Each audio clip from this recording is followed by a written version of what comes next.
Defenders of the Alliance, let me hear you!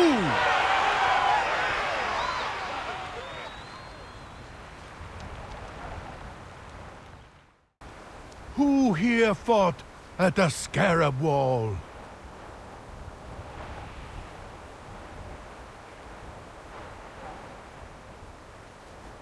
Well then, I hope I can do this tale justice. 1,000 years ago, the Night Elves and the Dragons fought against the Ahn'Qiraj and their old god master.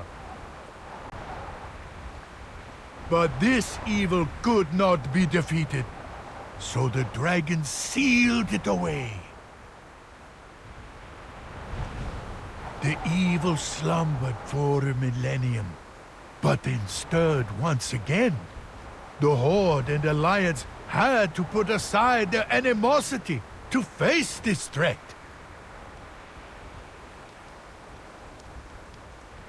Warriors of the Horde, make some noise!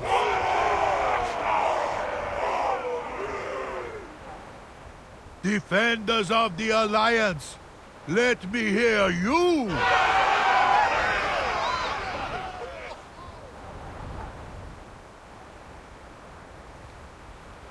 Under the new banner of the might of Kalimdor, they prepared to break the magic that contained the Ahn'Qiraj.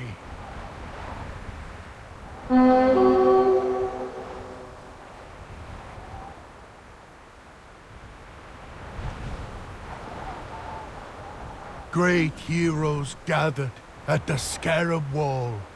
The time for battle drew near, looming over everyone like a cresting wave. When the Scarab gong rang, that wave came crashing down. Ahn'Qiraj forces poured out of their prison, but the might of Kalimdor kept them contained. To the fallen, we salute you!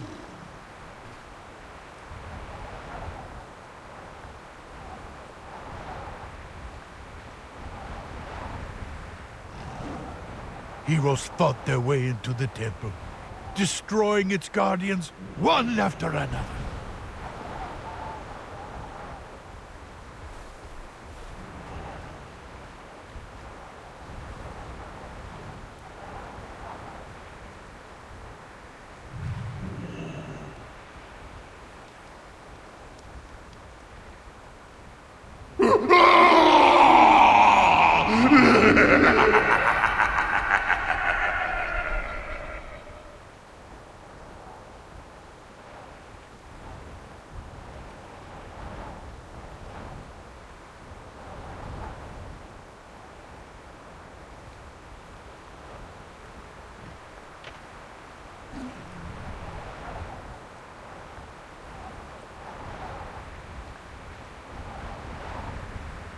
Finally, in the heart of the temple, they faced the old god.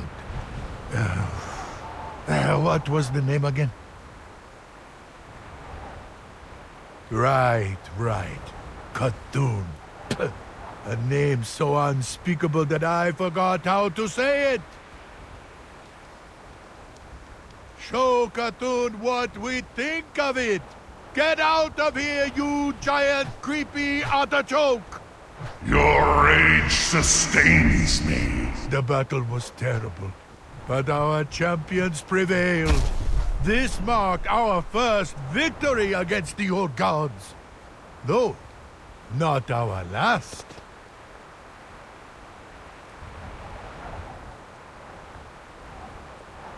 Now, raise a glass with me. Honor the fallen, and never forget their sacrifice.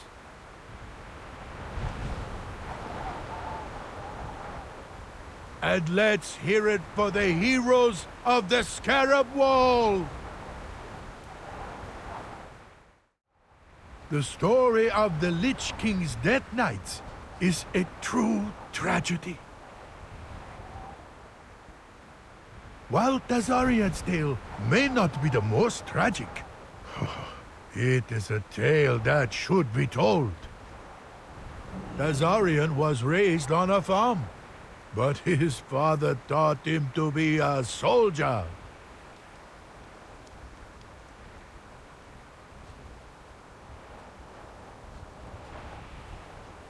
After his father died, Thassarian followed in his footsteps and joined Lordaeron's military.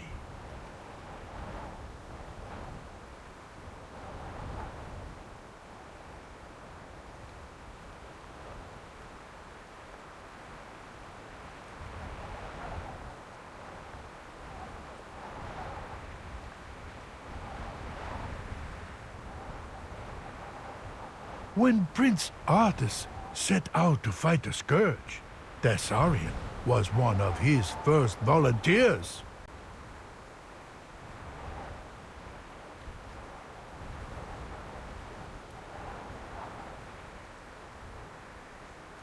Thassarian was there during the culling of Stratholme, and followed his prince to Northrend to bring retribution to the Scourge.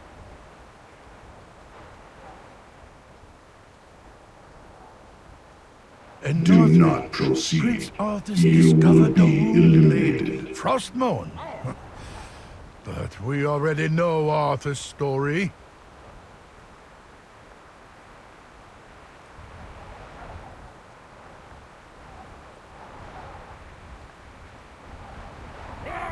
When Arthas returned, he killed Thassarian and raised him as a Death Knight.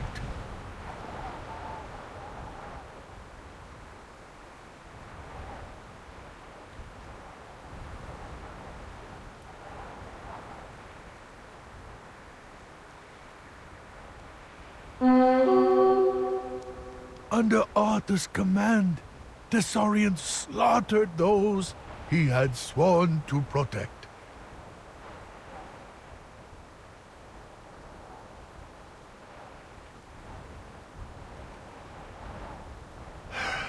Even his own mother.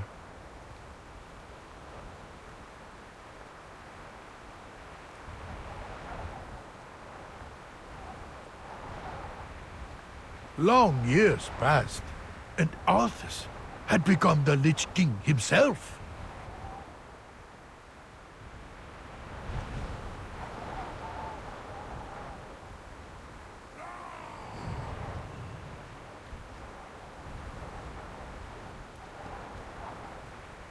But the Lich King, in an effort to draw out his enemies, sent a contingent of his Death Knights into a hopeless battle.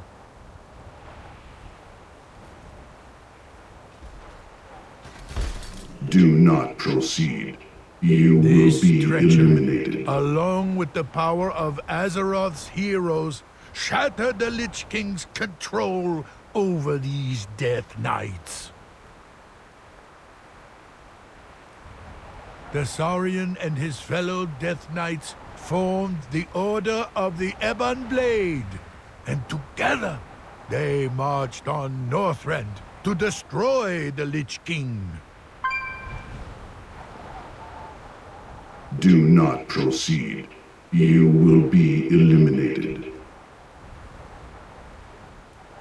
In Northrend, Thassarian faced treachery again, when the Alliance commander he served was revealed to be Blood Prince Valanar of the Scourge. Valanar kidnapped Thassarian's sister to use against the Death Knight.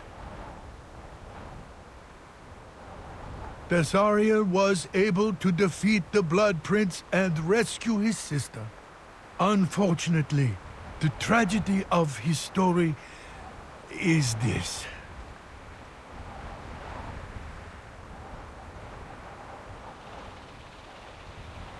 Although Thassarian promised his sister he would seek her out after he had defeated the Lich King, he still has not.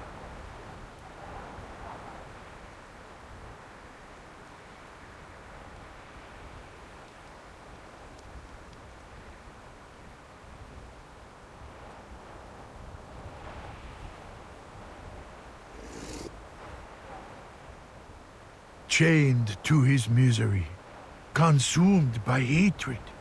The man who made that promise is no more. Or perhaps that is merely what he believes. Sometimes mercy is a difficult choice, but is it the right choice?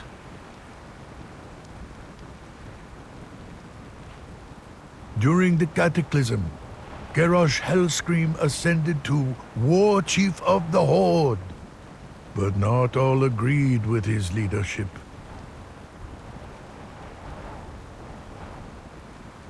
Cairn Bloodhoof, Chief of the Tauren, issued a Ahn'Qiraj, a duel to the death, a duel of honor.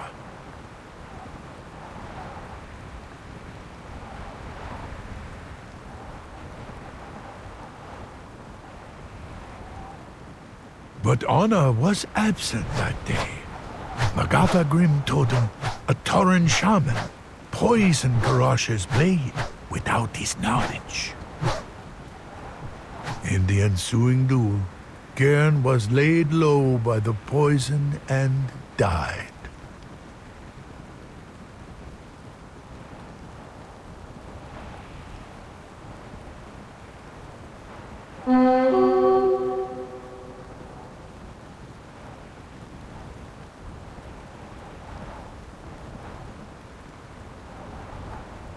Magatha used this opportunity for her Grim Totem tribe to seize control of the Tauren capital of Thunderbluff.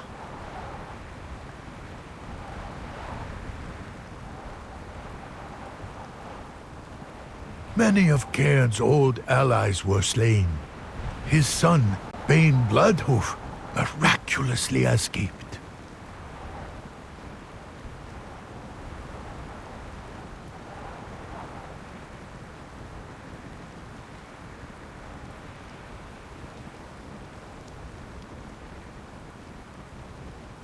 Baine rallied the Tauren loyal to him, as well as some unlikely allies, and marched on Thunderbluff.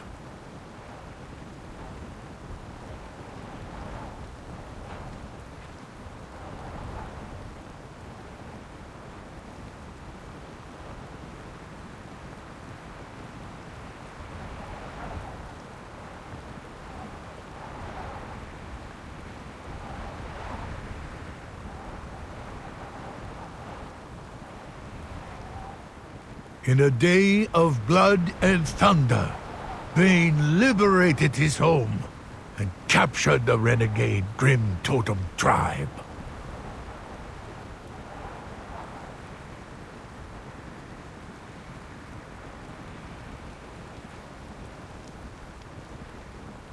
With his enemies defeated, Baine did something difficult for any grieving son.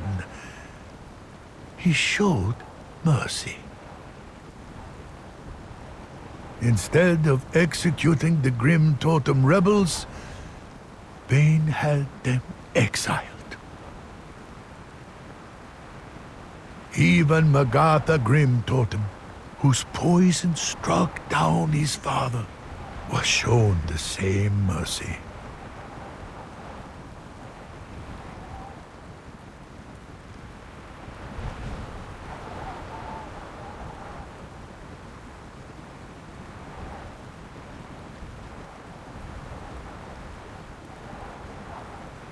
Should Baine have taken his revenge and slain Magatha?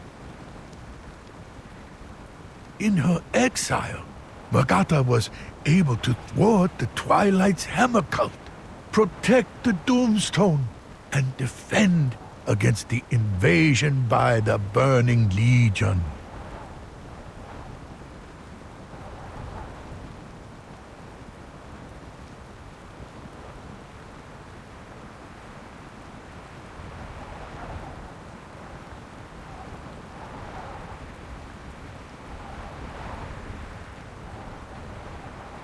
Perhaps she acted in her own selfish interest, but her actions did ultimately help protect Azeroth.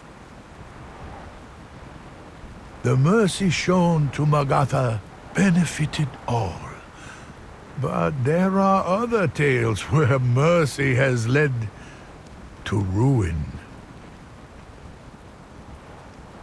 Sometimes mercy is a difficult choice, but we should always remember, it is a choice.